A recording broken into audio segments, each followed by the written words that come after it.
Finally 100 বছর planning করার পর আমাদের দেখা হলো। বোনকে আনতে যাচ্ছি, সিস্টার পিকআপ ফুল নাটক। হাই, আমি মানু, তোমাদের সবাইকে ওয়েলকাম আমার নতুন একটা মিনি ব্লগে। তো স্নান করে রোজকার মতো স্কিন কেয়ারটা কমপ্লিট করে নিই। না শান্তভাবে স্কিন কেয়ারটা কমপ্লিট করবো সেটা তো আমার দ্বারা হয়ই না। একটু নাটক না করলে আমার পেটের ভাত তো হজমই হয় না। 2000 years later.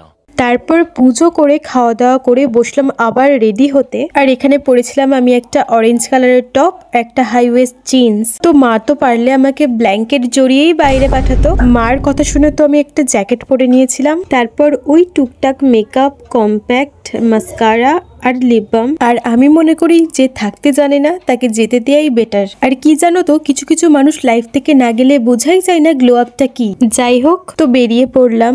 আমরা না অনেকদিন ধরেই প্ল্যান করছিলাম দেখা করার, কিন্তু হয়ে উঠছিল না। ফাইনালি ওর এক্সাম শেষ হওয়ায় আমাদের প্ল্যানটা সফল হয়। তো আমি স্টেশনে গিয়ে কিছুক্ষণ বসার পরেই দেখি ওদের ট্রেনটাও চলে আসে। তো তারপর তো বোঝাই যাচ্ছে আমাদের মুখগুলো দেখে যে আমরা কতটা হ্যাপি। এসে দেখি আমার একটা পার্সেল এসেছে। রাতে খেয়েছিলাম লুচি আর ঘুগনি। বাই।